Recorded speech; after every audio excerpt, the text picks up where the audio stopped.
Fortunately for me, I'm only here for a couple of seconds while everyone settles down, but my main job is to introduce to you your moderator for the next half an hour. So please welcome the Chief Executive of PPA in the UK, Barry McIlheney.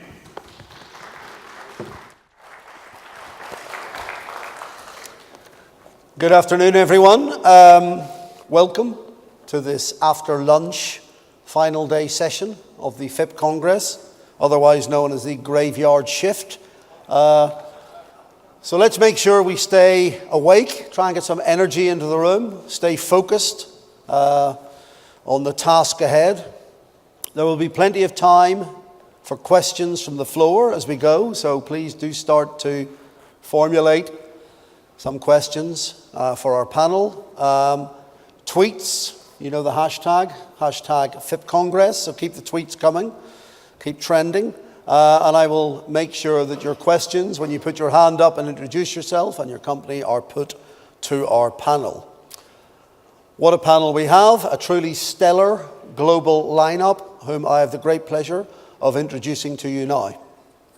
So if I could first call upon Eckhard Bollman, member of the Executive Board at the Bauer Media Group, Germany. Eckhard.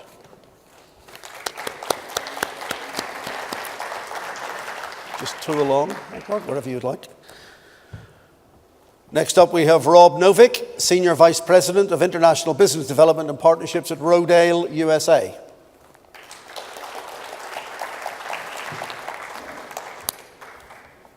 And completing our panel for today, please welcome François Coruzzi, Executive Vice President, International at Lagardère Active, France. Far end, thank you. Now, if I were to read out each of these distinguished gentlemen's detailed biographies, as in your programme, we would be here for the entire afternoon. So, suffice to say that between them, they have more than 50 years' experience within their current organisations, and they are responsible, between the three of them, for some 500 or so magazine media brands in more than 100 different territories all around the world. So, as I make my way back to my seat, I'm going to hand over to François, who I believe is going to introduce a brief video to get us all going. François. Yes, good afternoon to everybody. I hope you are all fine. It's not the best timing to start a presentation. That's why I chose to present you a small video about the L and L Decor International Network. And we'll start with the video and then I will explain a little bit about the international strategy.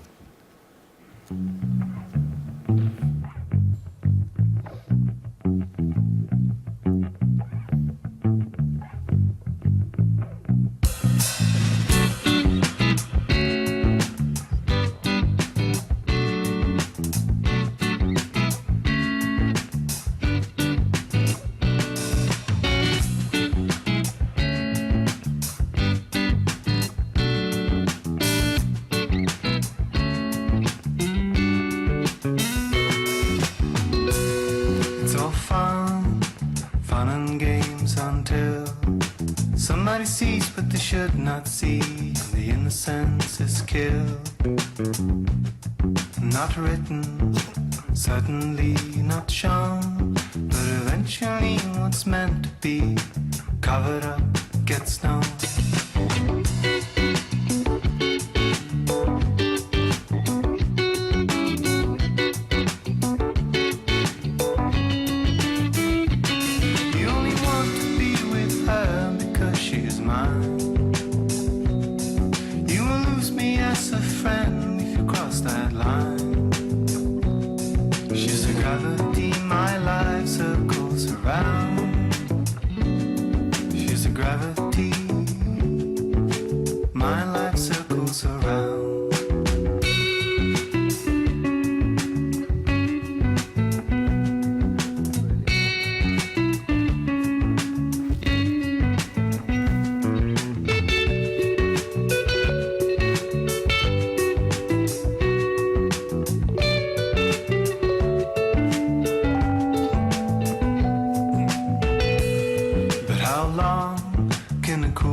Despite the mounting evidence that the cause for alarm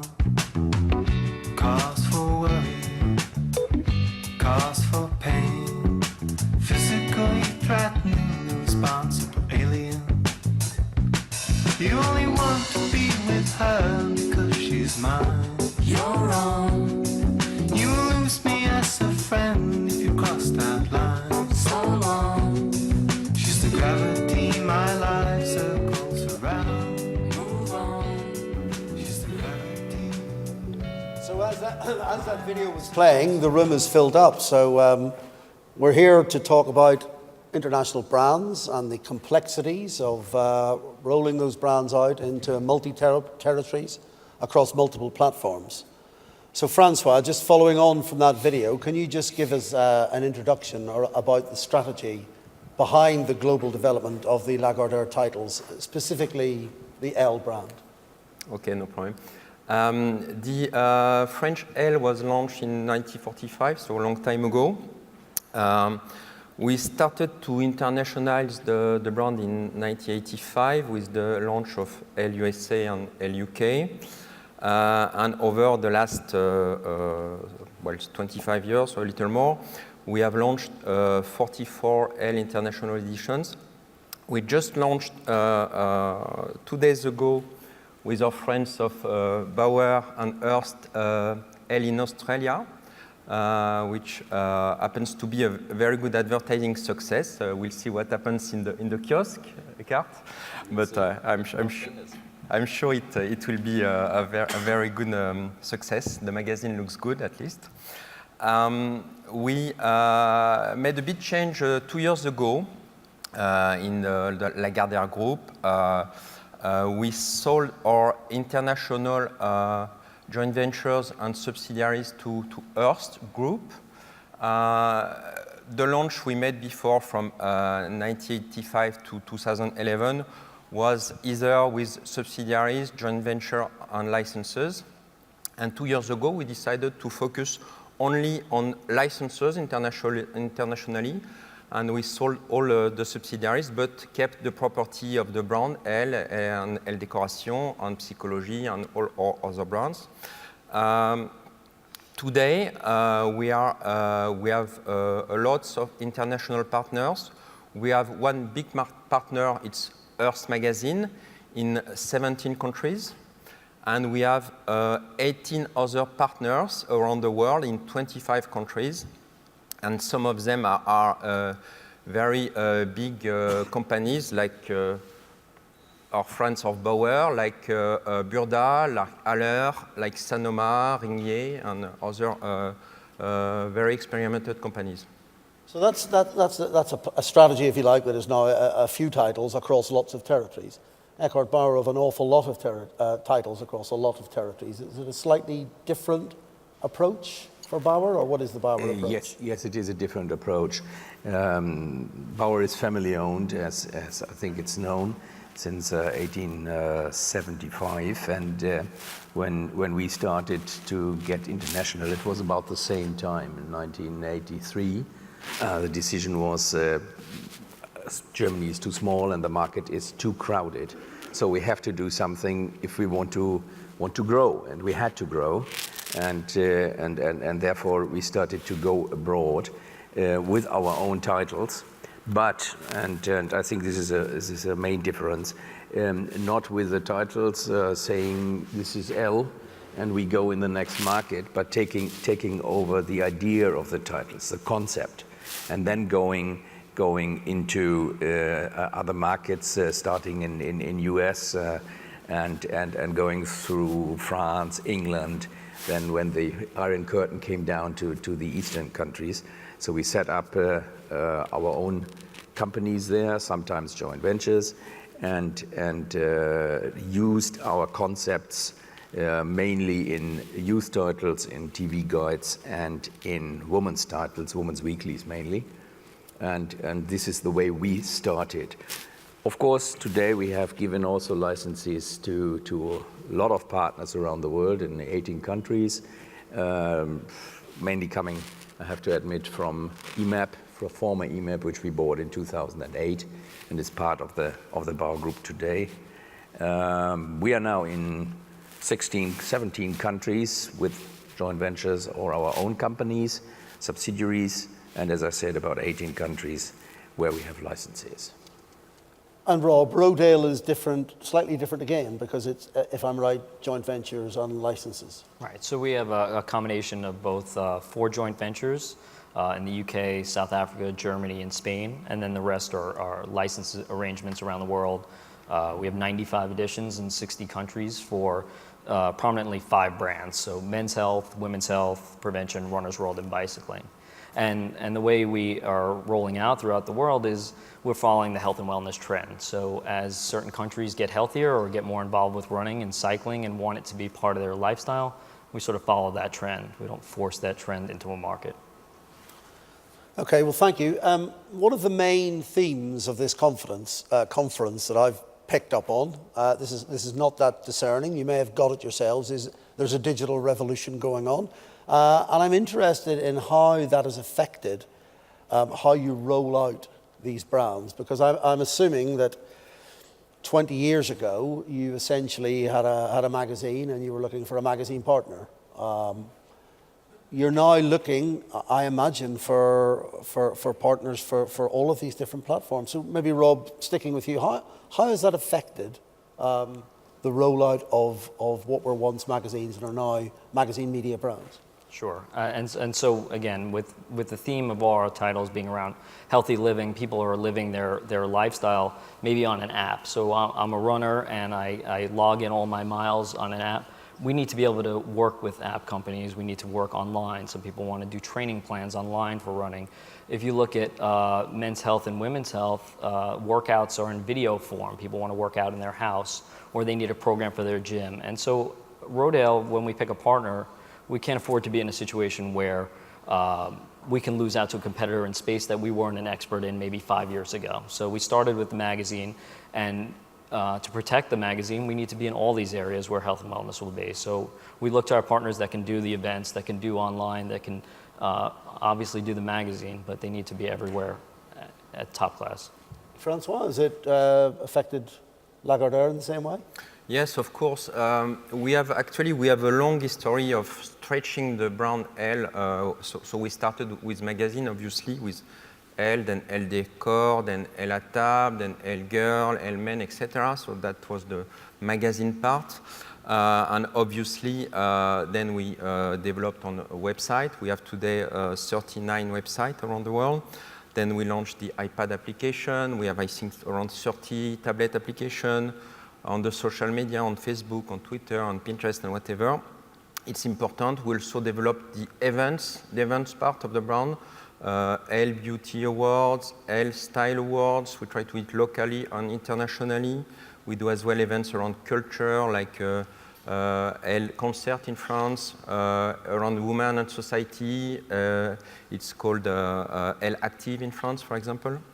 So it's very important. The point is today we are not a magazine, we are a brand. So we do whatever is possible on the brand. We treat everything as a multi-platform brand. So it is very key and very important for us to consider we are not a magazine, we are a brand, and we do whatever is possible to serve our customers whenever it's possible, whatever is possible. So all day, a customer can see us on iPad, on the magazine, on the website, on TV, during the events. That is key for us. Are you in a similar place, Eckhart? Because Bauer have an incredibly strong print heritage, but do you also have this digital dimension increasingly? Yes. Of course, we always say we are in print, and we believe in print, but this does not mean that we're not taking care of everything around digital. We have around 570 magazines around the world, and out of this we have 150 which are on a website or tablet or whatever. So we have done that. We have taken care, but it's a little bit different to you because you have these brands, but I have to say we have, of course, also brands, but a lot of these titles are magazines special for that market, and so it looks a little bit different. And just getting into the detail a little bit of how you would approach a digital rollout. So is the mobile strategy for men's health in in the UK. Is it your strategy, or is it the partner strategy, or is it both your strategies? Or? I wish it was just one strategy. I wish there was a global digital strategy, and I could probably leave work early. I like to say my phone works better in Singapore than it works in New Jersey. So, we can't go by what the US mobile strategy is because we're a little behind. So each market is a little different. What people will pay for apps is different. So when it comes to a very small, unique, localized app, I think we're okay with our partners sort of coming to us. But there are some big opportunities for us where the app would look very similar in every market. So we're looking, we've produced an app actually for men's health in Germany, which does everything you'd want for a workout for the men's health reader. And so what we've done with that app is we're now localizing it language by language for each market. There's no need to do that 40 times in 40 if it's going to do the same functionality. But with that, we learned a lot. We learned a lot about the cost of translation, the tricks to translation, pricing models. Working with Apple is probably the biggest hurdle. They don't give you the flexibility to just do what you need to do to execute your business. Well, hopefully we can all get together afterwards and talk to Apple. But it's a challenge, and you have to work around that. So it's a combination, but for the apps, a running app that does the same thing everywhere, we're going to get our partners together and see if we can create something together and use the network. Do you try, Eckhart, and control the territories, mobile or web strategies, or do you let them do what they want to some extent? No, we're just on the way to get this better organized. I agree with you. It's not possible to put it in one line all over the company, all over the world. But we have also done a little bit different way. We have, on one hand, worked with our brands and with our magazines, PDF versions, enhanced versions, or editorial or website versions. But on the other hand, we have also invested in buying a company coming from internet and buying the third biggest portal in Poland in 2008. So these are guys, and this is a company doing something different a little bit, but we learned a lot. We learned a lot as what is internet really at that time. It's developed on, as we talked today already. And on the other hand, we also learned about the technical platform, what is going on there. So when you look at Poland, it's totally different to what is going on in the other countries. But it's a platform which we can use in other countries also. And Francois, you mentioned the launch of Elle in Australia, which is with Bauer and Hearst and Lagardère, obviously. So, and that's 10,000 miles away. Who would be in charge of the mobile rollout there? Because that seems very hard to control. I would imagine. Maybe I will let Eckhart answer that. No, it's a good question. Thank you very much for asking. Funny enough, what is interesting about Australia, it's the first time we launch the website and the mobile and the social network before the magazine. So it has been quite interesting when we decided to plan the launch at the beginning of the year. We started actually with the social networks around April.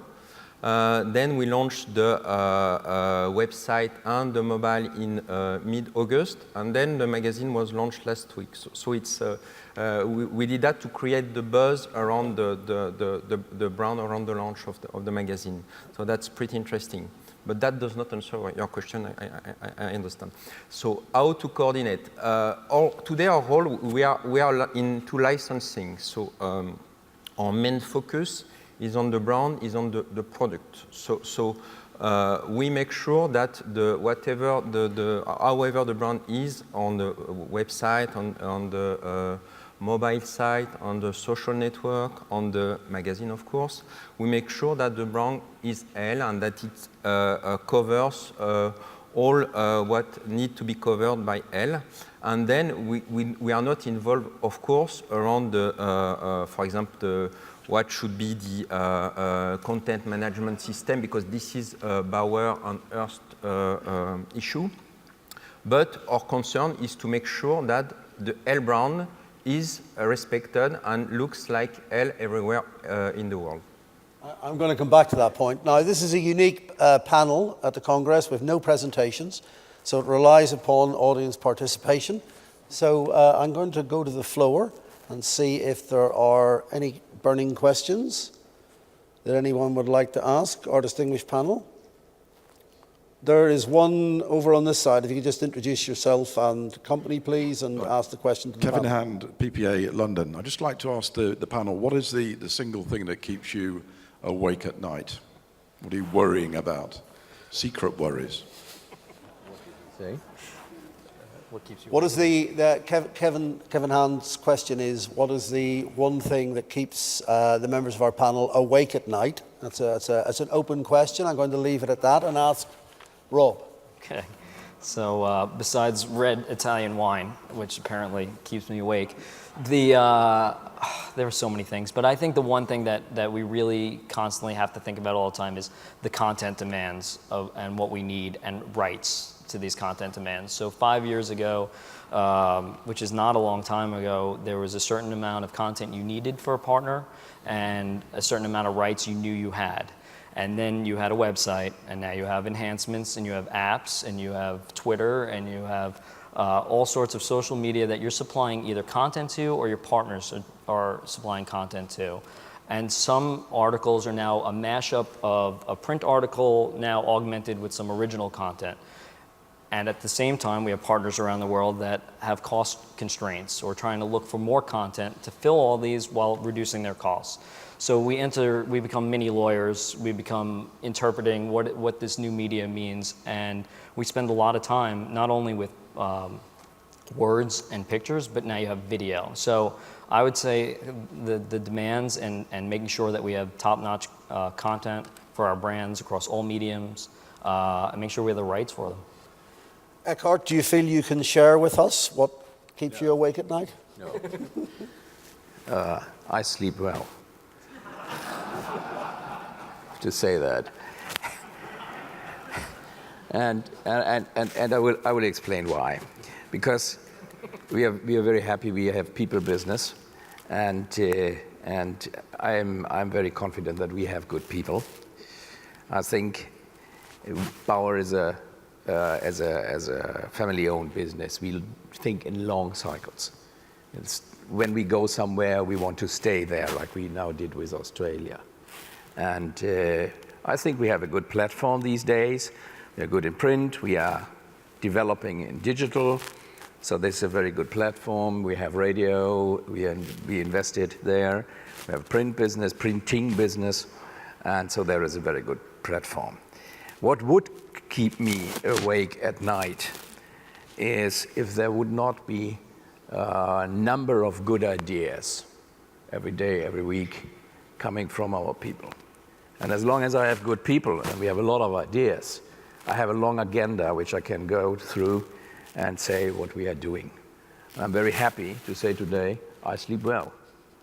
So, Francois? Well, thank you. I sleep well as well, thank you.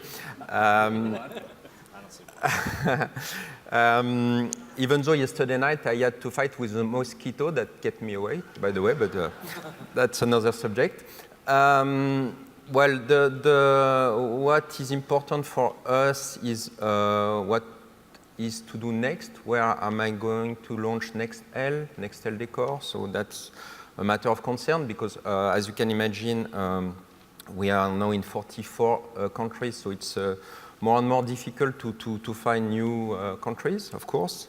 New countries or new forms of development. So we have to make sure that our brand is present everywhere on every platform. So that's a concern. The other issue is what is, I guess, common to everybody is what is the future of newsstand sales, because we can see that all over the world we are facing some issues. So that's another concern for the 10 years to come. And last but not least is the digital transformation to succeed in here, how to monetize not only website, this we can do, but the social network, the tablets, the mobile app, how to do that, where to do that, when to do that, that's a serious question. So you get no sleep at all, basically? Not at all. Okay, do we have any other questions? We have one just at the front here, if you could introduce yourself and the company and ask the panel the Hi, question. my name is Arnaud Saint-Simon from Psychology France. We're in times of innovation, if not disruption. You guys travel a lot. What is the either concept or business model or interesting way to launch a magazine that you have seen in any market that you would like to share with us? So do you have in your travels, which are considerable, an example of a particularly fascinating, innovative launch or new product that you would like to share with us, or way of doing things? What I mentioned about Australia is interesting. We'll see the result, but Arnaud knows about that. It's the first time we do that. We launch magazine at last. We launched the web, the social network before, and that will be very interesting to see the result, which I don't know. Maybe Eckhart has some figures, but it's a bit early. But that's for us a new way of launching magazine. It's not a new way of launching a brand actually, because many brands do like that. But for our way of launching magazine, it's a new approach and it's interesting. Rob? I think for us, a lot of our women's health launches have been a lower frequency because it used to be if you didn't go 12 times, then you weren't committed to the magazine. And now I think the ad industry actually, they don't punish you for that. They don't see it as a sign of weakness, which allows us to establish what the real demand is. And a lot of times it outperforms what we thought on newsstand. And still get advertising, they'll commit earlier than they used to, and then allow us to roll out without having to invest the considerable money and risk at levels we wouldn't be comfortable at. So for example, we launched women's health in Spain, which is a tough market, and the advertising was double what we would ever expected, probably one of the highest ad launches we've ever had. We'll have a website early in our launches now. We get people excited about the brand before it's around frequently, and that establishes our plan now for the next year and the year after. So we'll get to the full frequency, but at our own pace. Eckhart? You started your question, I thought you would ask for which is the best airline, you know. But coming back here... Which is the best airline? Oh, I don't know. Can tell you some good ones, but the best one, it's definitely not Lufthansa. No, but look, there are these waves coming through the last years. Some years ago, there were some interesting men's titles, and the men's market was this big, and all of a sudden it's gone, more or less, and we are hit by that. There is now a small wave with young science titles around that, popular science. And when you look around the world, you have, of course, very interesting concepts, but it's always also a question, how many can you sell? How big are these titles? Can you make money out of these titles? There's a wonderful one in New Zealand, a young woman's title. I don't know whether they make money or not. The design is great, it's wonderful, it's growing. And I cross fingers for the guys that they make money. Yes, there are a lot of interesting concepts, but it's a concept for today, and have to see what will survive. Yeah. But on the other hand, we launched a concept in Germany about a year and a half ago, and in this crowded, very crowded market, People's Magazine, and it's fabulous. It's going wonderful. Nobody expected it, us included, to be honest. So I'll come back for any more questions towards the end. Just to pick up on something Francois hinted at. So I was at a conference a couple of years ago, and the chief executive of Starbucks was on the panel, and he said that he could guarantee, the most important thing was that he could guarantee that the service that you got in Belfast, where I come from, in a Starbucks would be exactly the same as you were getting in Seattle. So the same uniform, the same question about what your name is, the same quality of coffee. That was certainly his ideal.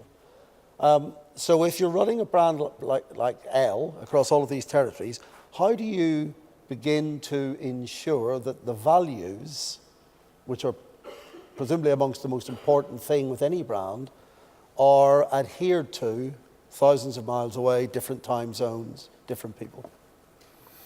Well, I guess it's a bit more difficult than with Starbucks because we are dealing with creativity, with teams, with people, with cultures, so it's a bit little more complicated, let's say. I think the essence of this is, well, we have a very strong brand, so we know very clearly the values of our brands, so the key issue here is to find in each market the appropriate team for the brand, the appropriate editorial team, and then to work with them on how to localize the brand. As you know, it's a mix of domestic and international content. So we have to find the appropriate doses of local and international content. And the national identity is very important. We are dealing with a female magazine, female audience, and it's very important that the reader adapt, understand, and connect to the brand. So, well, the key is not ours, it's more about the editorial team. So what we do our best to select the best editorial team, and then they localize the brand. For example, in Australia, we worked a lot on the cover, because it's of course the key question when it comes to launch a magazine. And we chose, together with the local team, to present a new model, a new face, a young Australian model. It was important to pick up a local girl because it's an international brand, but it's a local magazine always. So it's a very key question, and it's important to select a face that connects to the reader. Rob, do you have a men's health or a women's health brand Bible that everyone has to stick to, or? You know, I think that we start off, you know, we always train our editors and we bring them through and they meet with the teams. But I think we learned the hard way, like a lot of international partners years ago. A translated edition of Men's Health just put in a market will not do well. It has to be localized, and it has to speak to the culture. And I think what we've done a better job in more recent years. So if you take Women's Health, where we now have 24 editions, there are like-minded cultures, or people can look to an edition that, hey, this speaks to me more, and they work amongst themselves. So launching in the UK was great for us. A lot of people had relied on Men's Health UK, and now they can look to Women's Health UK for some content. Or if there's an Asian edition, they can work together on a very local photo shoot. So we used to do broad photo shoots, and now we're doing some narrow ones among partners that the US has picked up or not picked up. Eckhart, how do you tackle this Starbucks dilemma? I don't see this as a dilemma. They are very successful, you know. We have a little bit different approach to that, because, as I said at the beginning, we are taking more over the ideas from magazines and bringing this from country to country. But I would like to answer this question with a little example. It's years ago. It was in 1992. When Poland opened, and I went there and set up the business for Bauer, and the idea was to launch one of the most successful titles from Germany in Poland, and to use the concept and to use some of the material, because, as you said, translation is not possible. So first we did some market research, and we found out that the expectations, the needs of the readers were exactly the same as in Germany, exactly the same. Of course, in a Polish way. So what I did is I tried to find an editor-in-chief, and I did a couple of interviews. And in these interviews, I asked at the end always, this is a concept which is coming to Poland, probably, and do you want to make this concept with us? What is your expectation? How many copies can we sell? We sold at that time in Germany about 1 million. Of Tina, it's the magazine, and the normal answer was 20,000. It's not working here. Our women are totally different. You know, I took the two ones with the biggest numbers. One was 150,000, and the other was around 250,000. The guy with 150,000 is retired successfully in the end. The other one is still with us, and one of our best editors in chief. We started with 750,000. So what we did is we found out what was really the expectation. The expectation was the same as in Germany. We transferred the concept with Polish people. There were no German people on board. We spent a lot of money and time for learning, for training for the people, and then we started with our experience in the back. This is how we did it in most of the countries in exactly the same way, also in Asia and so on. So coming back to Starbucks, the content is similar, the expectations are similar. When you go to Starbucks in Africa, it's the same as you go in Ireland or you go in Asia. Yeah, and this is the way we fulfilled it. So it's different because we do not have the brand L or some of your big brands, and we are working in another target group. That's fascinating, thank you. Do we have any more questions from the floor? We've got about 8 minutes left. I have a couple, but we're keen. We have one here, please. Thank you. Don Akkermans, Elector International Media Holland. I have a question from the man from Men's Health. If I am in the Netherlands and I can read English more and more easy, and that's of course a global trend, why should I not buy the Men's Health app in the cheapest market? Because more and more people are also buying their products worldwide. People are buying cheap products in China, not anymore in the Netherlands. So what do you do with your price policy? I presume your English, that's a question, your English apps and magazines are read in many, many more markets than only in the US and the UK and Australia, I presume. So I can buy them anywhere, can I not? It's a question around pricing policy when you're running a brand across so many different territories. So getting back to why I don't sleep a lot, I think that's one we talk about a lot. So I'll use Australia as an example where magazines are extremely expensive. And so the Men's Health and Women's Health digital edition was there, and Australia had not launched yet. And when Women's Health launched in the market and Men's Health launched in the market, we see the US edition go down. So it's not only about price, they want their choice. But you bring up a very good point, and it goes to the point of Apple. You know, if you go to the iTunes music store, you don't get flooded with 40 editions of the same music translated. It's very difficult to get to what you want in the iNewsstand. And my hope would be, you know, with this group and all of us having the same challenge, addressing Apple at some point. You know, we're very apologetic to Apple, and we allow it to go on because they did well for us very quickly. But over time, you know, so I have 90 editions of magazines, about half of them are on the iPad. Eventually all 90 very soon will be on the iPad, and they will all be in every market. So I can, like you say, take them out of the market and say you can't be in Australia, it'll only be the Australian edition. But there's probably a consumer there who wants the US edition, or they want the UK edition, and now they're frustrated. There should be an easier way to work within Apple. So for now, and I think the approach we take on the tablet is, it's very new. None of us know where it's going, and we proceed very cautiously. We priced it, same price as our magazines, even in Australia, very high. We didn't want to devalue it in the short term, and we're going to watch things evolve. Where I think it's hopeful is we're all seeing the same thing. And we all talk to each other, and we all have sort of different opinions, but fairly close. But my hope is that we sometimes, you know, we wouldn't allow the newsstands to dictate to us how we're going to approach our business in a negative way. You know, if there's distribution problems, we wouldn't be apologetic to address those distribution issues. I think at a certain point we have to address Apple, and we have to get what we need out of that iNewsstand. I think they'll benefit, I think tablets will benefit, and I think magazines will. But the real short answer is we're proceeding slowly, because we don't, as much as it's challenging to our publishers, it's challenging to our consumers too. I don't want to frustrate the one person, and it's probably more than one person, who really does want, you know, maybe the German edition in the Australian store. So just 2 or 3 quick-fire questions in the last 5 minutes.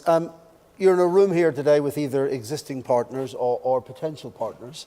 Just a short answer, what do you most look for in a partner or a licensee? Francois? Well, the first requisite would be that it's a well-established publishing company in a country. So in our case, it's very important that the partner has a very good knowledge about upscale publishing, upscale magazine publishing, because we deal with big quality magazine, high quality magazine. So our partner should have a good know-how on how to do a good quality magazine. Also, well, of course, like everybody has to have a good approach to the advertising market, and again, towards the upscale advertiser, fashion and beauty advertisers. The other requisite today is a 360 approach. This is key for us, that the partner is able to stretch the brand on every platform. And well, and then traditional issues like good health, good financial situation, good reputation. Eckhart, similar things, or just what do you look for? Yeah, very, very similar. Of course, we first have to look at the market itself. Is it a market which is the right one for us, for our magazines, for our expectations? Second thing is then, what is the position of the partner, the potential partner in that market? Third thing is, do we fit to each other? So does he have any know-how, any knowledge about what we think, and what are his ideas? Because it's a partnership. It's not a one-way business. And we appreciated a lot, for example, that we learned in Australia a lot from you about Elle. And both parties must have the same target. As long as you don't have the same target, then it doesn't work. And from my point of view, extremely important is it's people business. Do we fit to each other? Personally, the people working there, because if this is not working, you shouldn't start it. Rob, I spoke to a publisher who did a deal with someone who had very little publishing experience, but they had a passion for the brand. Do you ever go with that, or do they have to have, as Francois said, proper publishing experience, if you know what I mean? We've done both, but it really depends on the title. So for Runner's World, we have more enthusiasts, let's say. Maybe they started with a travel or a race company and then launched Runner's World out of that, and they actually bring a new expertise to our magazine companies. But for us, partner selection really is, we need established publishers, but more people. If we're going to publish for a very long term, we need people to get into all these areas. So they see all the different areas that we're in across the world, and if they can only, or they're going to be limited to just the magazine, then that's not a long-term view. So we have to make sure that publisher can grow with us. Okay, final question, I'm afraid, and just a one-sentence answer.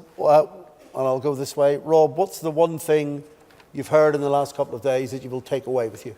I think if I was going to bring something back from the conference, that the challenges that we all have are very similar, and the opportunities are very similar. And I think being a book and magazine publisher, I think from the magazine side of the business, there's a willingness to work together in evolving, and I look forward to getting through the transition together.